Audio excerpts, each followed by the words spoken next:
तर एसटी महामंडळ भरतीची वाट पाहत असणाऱ्या विद्यार्थ्यांसाठी आज मोठी अपडेट आलेली आहे. राज्याचे परिवहन मंत्री प्रताप सरनाईक साहेबांनी एसटी महामंडळात चालक प्लस वाहकाची 17,000 पदे भरणार असल्याची माहिती दिलेली आहे आणि ही भरती लवकरच राबवण्यात येणार आहे. 2026 याच वर्षात ही बंपर भरती राबवल्या जाणार आहे. तर या भरतीची शैक्षणिक पात्रता काय असणार आहे या संदर्भातली माहिती आपण पाहणार आहोत. म्हणजेच चालक कम वाहक अशी भरती होणार आहे की चालकासाठी वेगळे डॉक्युमेंट लागतील, वाहकासाठी वेगळी पात्रता लागणार आहे. या संदर्भातलीच माहिती आपण आजच्या व्हिडिओमध्ये पाहणार आहोत. व्हिडिओ अगदी थोडासा असणार आहे आणि तुम्हाला प्रॉपर माहित होईल की या भरतीसाठी आपण पात्र आहोत की नाही, शैक्षणिक पात्रता त्यासाठी काय लागणार आहे, डॉक्युमेंट काय लागणार आहेत, या भरतीसाठी तुम्ही पात्र असण्यासाठी तुमच्याजवळ काय डॉक्युमेंट लागतील या संदर्भातली माहिती आपण समोरच्या अगदी थोड्याशा व्हिडिओमध्ये पाहणार आहोत. त्यापूर्वी तुम्ही जर नवीन असाल तर सर्व विद्यार्थी मित्रांना माझी विनंती आहे की त्यांनी आपल्या व्हिडिओला लाईक करून चॅनलला सबस्क्राईब करून ठेवा, कारण आपल्या चॅनलवर तुम्हाला पोलीस भरती संदर्भात, वनरक्षक भरती संदर्भात, एसटी महामंडळ भरती संदर्भात व तसेच ज्या भरती प्रक्रिया 12वीच्या बेसवर राबवल्या जात असतात त्या भरती प्रक्रियेविषयी सर्वप्रथम माहिती ही पाहायला मिळत असते. नमस्कार, मी भाऊसाहेब घोडे स्वागत करतो तुमचं आपल्या एका नवीन व्हिडिओमध्ये. तर विद्यार्थी मित्रांनो, सध्या राज्यात 17,000 प्लस पदांची बंपर भरती प्रक्रिया ही राबवण्यात येणार आहे. त्यात मुख्यतः चालक आणि वाहक या दोन पदांची जास्त पदे असणार आहेत. तर त्या पदासाठी काय प्रक्रिया असणार आहे, काय पात्रता असणार आहे, तर सर्वप्रथम तुमचं 10वी-12वी पास असणं गरजेचं असणार आहे. त्यानंतर ही शैक्षणिक पात्रता तुमची असणार आहे 10वी पास. त्यानंतर तुमच्याकडे काही तांत्रिक डॉक्युमेंट सुद्धा असले पाहिजे. तुमच्याकडे वाहकाचा बॅच बिल्ला असणे गरजेचे आहे. त्यानंतर तुमच्याकडे चालकाचा बॅच बिल्ला सुद्धा असणे गरजेचे आहे. त्यासाठी सर्वप्रथम तुम्हाला हे हेवी लायसन्स लागणार आहे. अशा प्रकारचं हेवी लायसन्स असते, ट्रान्सपोर्टचं लायसन्स असते. तुम्हाला हे लायसन्स असणे अत्यंत गरजेचे आहे आणि तुमच्याकडे 3 ते 5 वर्षाचं विना अपघात अनुभव असणे गरजेचे आहे. त्यासाठी तुम्हाला एखाद्या ट्रॅव्हल्स एजन्सी कडून त्या संदर्भातलं 3 वर्षाचं प्रमाणपत्र सुद्धा घ्यावं लागणार आहे. त्याचसोबत तुमच्याकडे ड्रायव्हरचा बॅच बिल्ला सुद्धा आरटीओ ऑफिस मधून लवकरात लवकर काढता येते. हे सुद्धा तुम्ही लवकर काढलेलं ठीक आहे. आणि त्याचसोबत कंडक्टरचा सुद्धा बॅच बिल्ला हा अशा प्रकारचा असतो, ते सुद्धा तुम्हाला काढून ठेवावं लागणार आहे. हे झाले तुमचे तांत्रिक डॉक्युमेंट जे काही ड्रायव्हर वगैरे साठी लागत असतात आणि वाहकासाठी जे काही लागत असतात ते अशा प्रकारचे डॉक्युमेंट तुम्हाला लागणार आहे.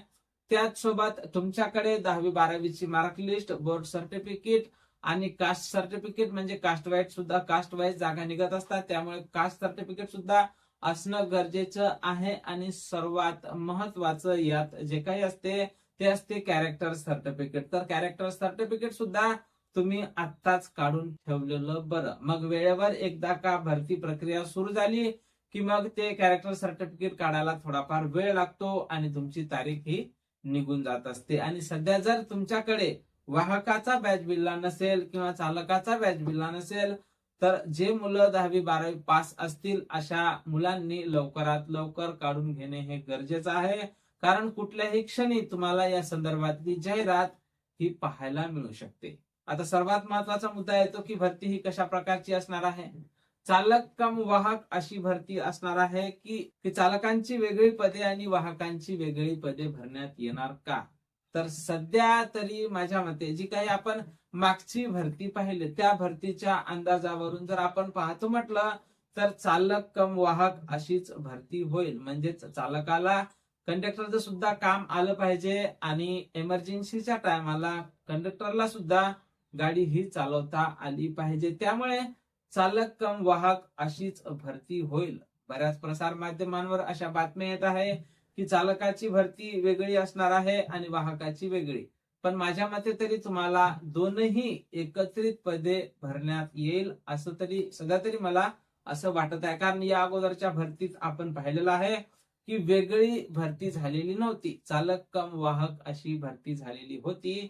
आणि विद्यार्थी मित्रांनो, भरपूर चान्स आहे या वेळेस, कारण 8 की 9,000 नवीन बसेस मागवणे चालू आहे आणि हळूहळू ते बसेस आता एसटी महामंडळात सामील होत आहे. त्यासाठी चालक आणि वाहकाची कमतरता पडत असल्या कारणाने भरती प्रक्रिया ही लवकरच राबवण्यात येईल. पण तुमच्याकडे हे दोन्हीही डॉक्युमेंट असू द्या. जरी वेगवेगळी भरती निघत असेल तरी सुद्धा तुम्हाला हे दोन्ही डॉक्युमेंट तुमच्याकडे असणं माझ्या मते तरी गरजेचे आहे. अजूनही वेळ गेलेला नाही. तुम्ही जर 10वी-12वी पास असाल, तुमच्याकडे जर 1-2 वर्षाचं हेवी लायसन्स असेल तर तुम्ही निश्चितच यात आपला अर्ज भरू शकता आणि त्यासाठी तुम्हाला जे काही हे 2 लागणार आहे बॅच विले कंडक्टर आणि ड्रायव्हरचा, हे सुद्धा तुम्ही लवकर काढून घ्या. आता पेपर कशा प्रकारचा असणार आहे तर पेपर सिंपलच असणार आहे. गणित बुद्धिमत्ता, मराठी व्याकरण, सामान्य ज्ञान याच गोष्टीवर सर्व आधारित राहणार आहे. त्यानंतर जे काही मुलं यात पास होतील, पासची टक्केवारी ही 35% असतील.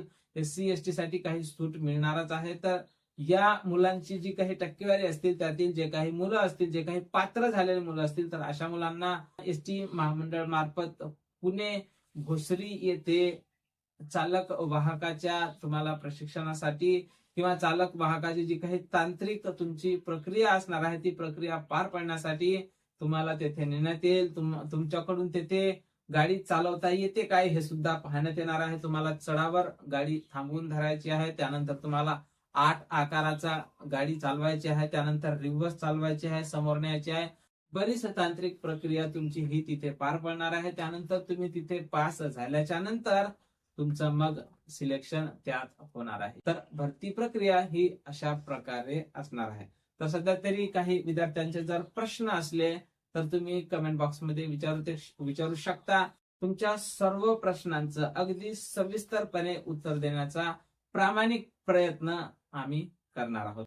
तर विद्यार्थी मित्रांनो, सध्या राज्यात भरपूर मोठ्या प्रमाणात म्हणजेच 17,000 प्लस ही एसटी महामंडळात भरती निघणार आहे. अजून जागा फिक्स नाही, जागा यातल्या वाढू सुद्धा शकतात आणि तुमच्याकडे 10वी-12वी पास असणाऱ्या विद्यार्थ्यांकडे हे 2 डॉक्युमेंट असणं अत्यंत गरजेचं आहे. एसटी महामंडळाचा बॅच बिल्ला कंडक्टर आणि ड्रायव्हरचा आणि हेवी लायसन हे जर तुमच्याकडे असेल तर तुम्ही अगदी सोप्या पद्धतीने यावेळेस भरतीमध्ये सिलेक्शन तुमचं मिळवू शकता. तर विद्यार्थी मित्रांनो, आम्ही या संदर्भात वरच्या लेवलला वरिष्ठांकडून विचारपूस आमची चालूच आहे. या संदर्भात आमच्याकडे वारंवार नवीन अपडेट ही येत असते. पण ज्यावेळेस विशेष अपडेट येत असते त्यावेळेसच आम्ही व्हिडिओ बनवून तुमच्यापर्यंत पोहोचवण्याचा प्रयत्न करत असतो. जशी काही या भरती संदर्भात किंवा अथवा बाकीच्या ज्या काही भरती प्रक्रिया, या वर्षी सुद्धा पुढच्या वर्षी पोलीस भरतीच्या 20,000 जागा निघणार आहे आणि लगेच आताच तुम्ही ऐकलं असेल की फॉरेस्ट खात्यामध्ये सुद्धा जागा ह्या भरपूर निघणार आहे. तर सर्व भरती प्रक्रियेविषयी तुम्हाला जर सविस्तर माहिती पाहायची असेल तर नक्कीच आपल्या चॅनलला तुम्ही सबस्क्राईब करून ठेवा. व्हिडिओ जे मुलं गरजू असतील, तुम्हाला जर यात अर्ज करण्यास इंटरेस्ट नसेल तर जे मुलं गरजू असतील अशा मुलांपर्यंत आपला व्हिडिओ नक्की शेअर करा. व्हिडिओला हाईप करायला विसरायचं नाही, व्हिडिओला लाईक करायला विसरायचं नाही. आणि तुमचे जर काही प्रश्न असतील तर नक्कीच या प्रश्नांचे उत्तर तुम्हाला आम्ही तुमच्या मनाचं समाधान होईल असे देण्याचे प्रयत्न करूया. भेटूया पुढच्या एका नवीन व्हिडिओमध्ये महत्वपूर्ण माहिती सोबत. जय महाराष्ट्र.